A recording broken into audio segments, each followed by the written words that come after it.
নমস্কাৰ বন্ধুসকল, মই যশৱন্ত আৰু আপোনালোকে চাই আছে মোৰ ইউটিউব চেনেল জেডি এখন।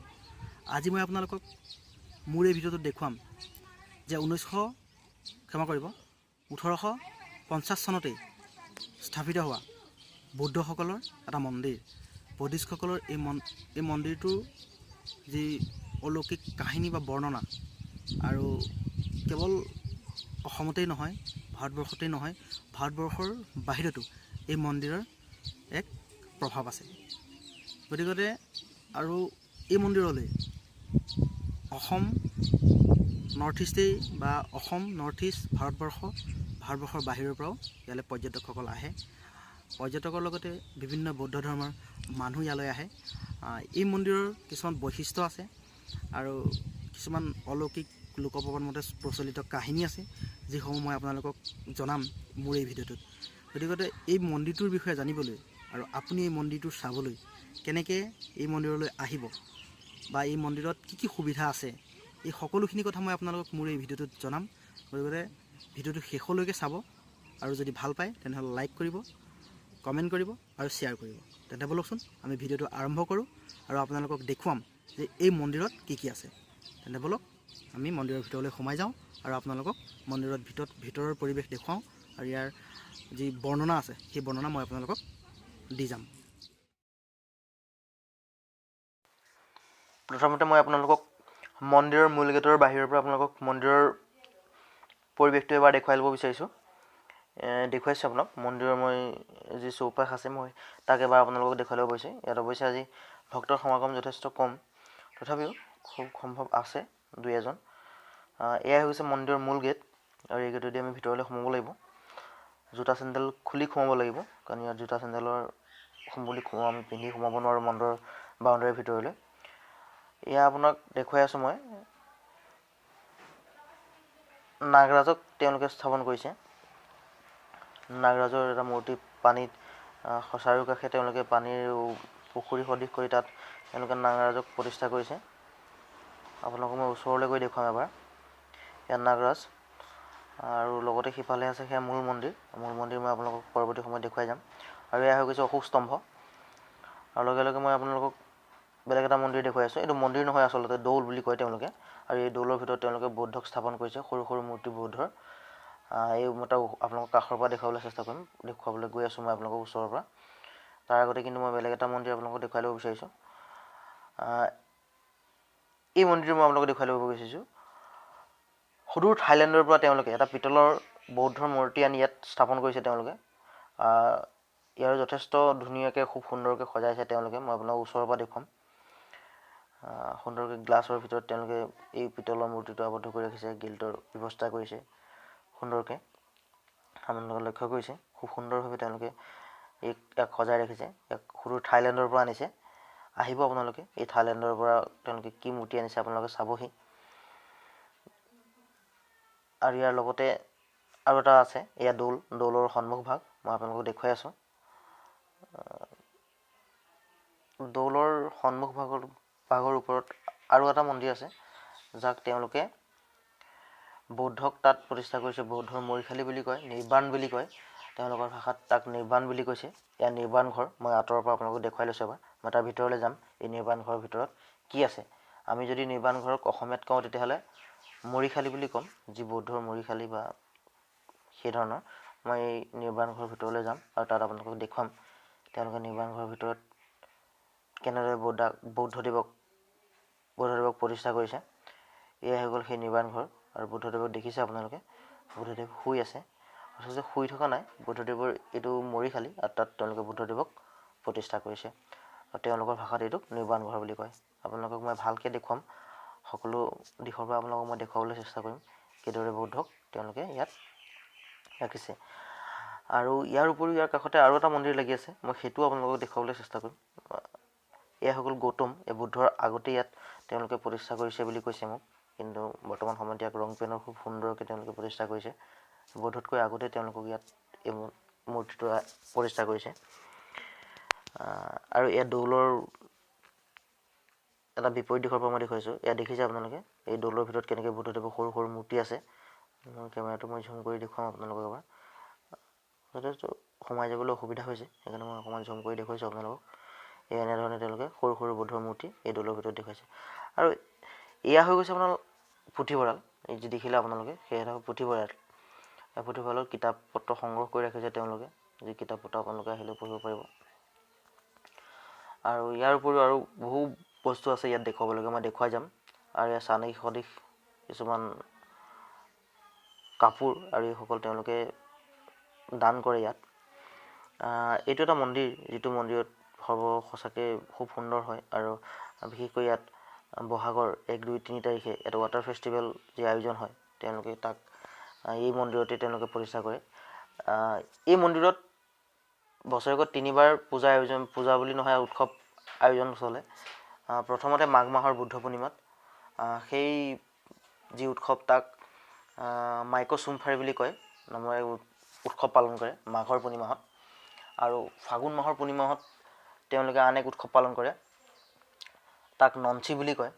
আৰু বৰ্তমান বহাগ মাহৰ পূৰ্ণিমা নহয় আচলতে 1, 2, 3 তাৰিখ 14, 15, 16 এপ্ৰিল তাত তেওঁলোকে পাইচাংকেন উৎসৱ পালন কৰে। অৰ্থাৎ আমি পাইচাংকেনৰ ইংৰাজী অৰ্থ হৈ গৈছে ৱাটাৰ ফেষ্টিভেল। আৰু এই ফেষ্টিভেলৰ বিষয়ে সকলোৱে বিদিত, সকলোৱে জানে এই ৱাটাৰ ফেষ্টিভেলৰ বিষয়ে।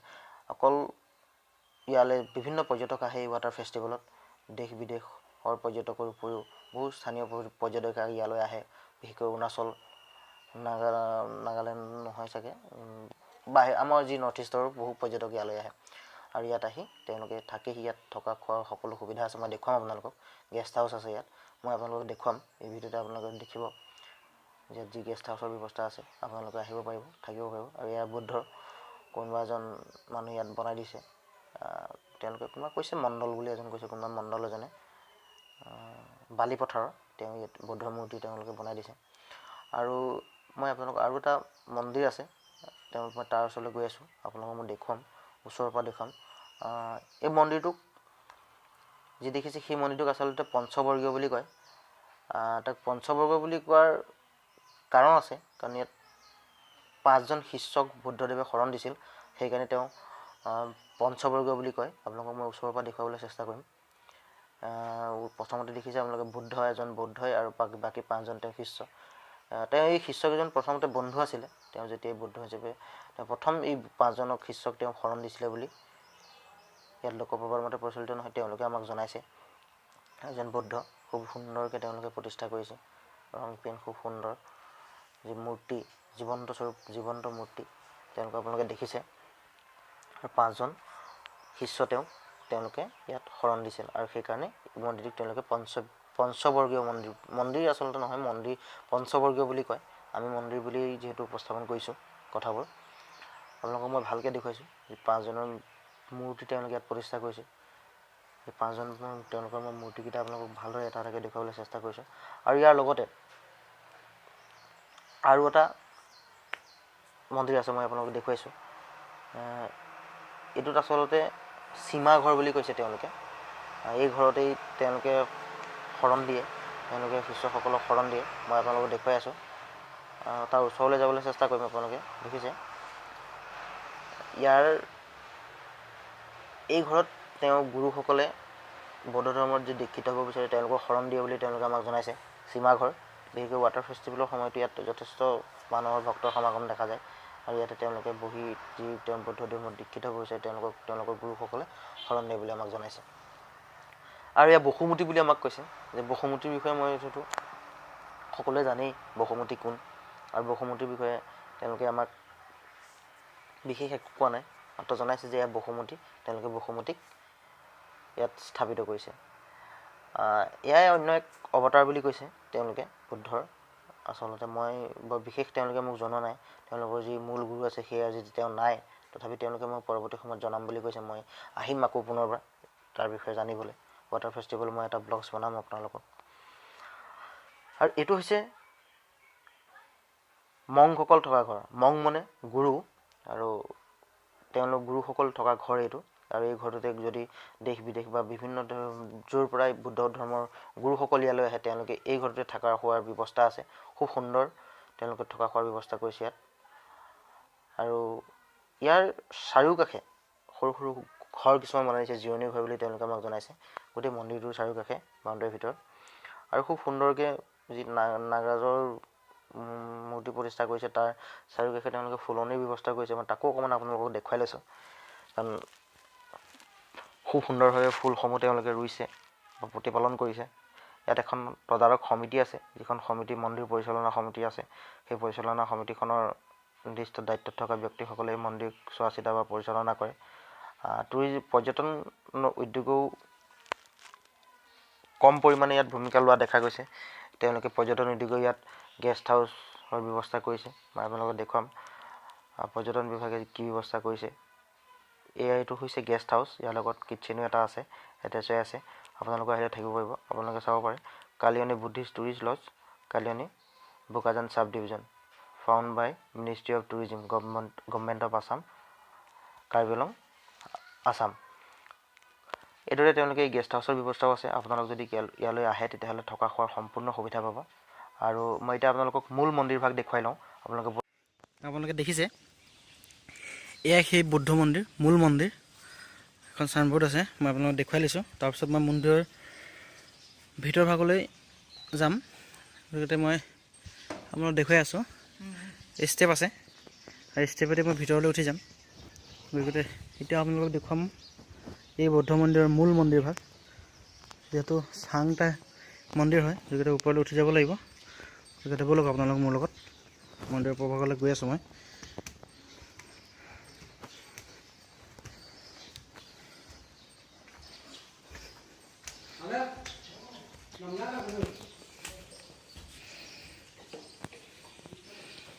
আহি পালোঁ মূল মন্দিৰ। এয়াই মূল মন্দিৰ, বৌদ্ধৰ যি মন্দিৰ আছে। এই মন্দিৰ আজিৰ পৰা 1850 খ্ৰীষ্টাব্দত এই মন্দিৰ প্ৰতিষ্ঠা হৈছিল। কিন্তু বিভিন্ন সময়ত এই মন্দিৰক এই স্থানৰ পৰা বহু বেলেগ বেলেগ স্থানলৈ নিবলৈ তেওঁলোকে বিচাৰিছিল, কিন্তু আজিলৈকে পৰা নাই। কাৰণ যিহেতু মই এটা সেৱা কৰি ল'ম মন্দিৰত, যিহেতু আহিছোঁ। এই মন্দিৰ আপোনালোকক দেখুৱাইছোঁ মই। যিহেতু মন্দিৰৰ ভিতৰ মই কিছু অংশ আপোনালোকক দেখুৱাবলৈ চেষ্টা কৰিম। বৌদ্ধক আপোনালোকে দেখিছে, ইয়াত সৰু বৰ বিভিন্ন, মই মোবাইলত আচলতে ঝুম কৰিবলৈ অসুবিধা হৈছে গিল্টৰ কাৰণে, তথাপিও মই চেষ্টা কৰিম কেনেবাকৈ মোবাইলটো মই পাৰোঁ নেকি। এই প্ৰকৃত বৌদ্ধ মন্দিৰ আপোনাক দেখুৱাইছোঁ। মন্দিৰক সুন্দৰকৈ সজাই তোলা হৈছে, আপোনালোকক মই দেখুৱাই আছোঁ কিদৰে মন্দিৰক আমি সুন্দৰ ৰূপত মই দেখুৱাই আছোঁ।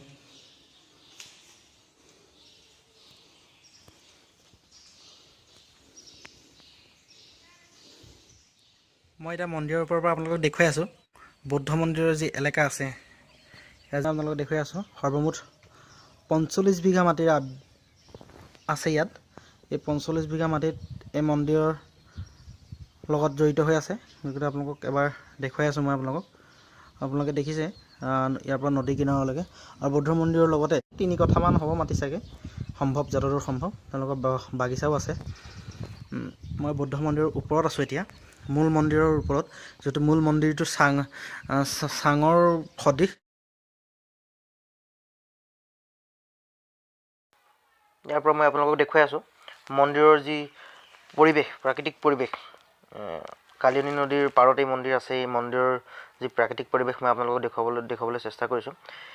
এয়া গুৰুসকল থকা ঘৰ আপোনালোকক দেখুৱাইছোঁ মই। ইয়াৰ পৰা মন্দিৰৰ পৰা সমগ্ৰ আপোনালোকক যি দেখিছে।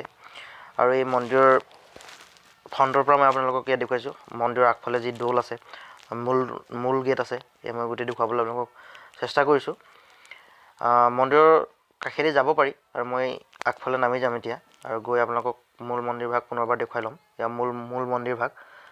ইয়াৰ পৰা তললৈ নামি গৈ মই আপোনাক মন্দিৰৰ পৰিৱেশটো এবাৰ তলৰ পৰাও আপোনালোকক দেখুৱাই ল'ব বিচাৰিছোঁ। আপোনালোকে লক্ষ্য কৰক, মই তললৈ নামি যাম ইয়াৰ পৰাই, আৰু এই মূল মন্দিৰভাগ আপোনালোকে ভালকৈ লক্ষ্য কৰিছে। মই তললৈ নামি আহিছোঁ ইতিমধ্যে। ইয়াৰ পৰা মই মূল গেটখন এবাৰ আপোনালোকক দেখুৱাই ল'ব বিচাৰিছোঁ। তেন্তে এয়াই আছিল বৌদ্ধ মন্দিৰ, যাৰ বিষয়ে মই আপোনালোকক ভিডিঅ'টোত বৰ্ণনা কৰিলোঁ।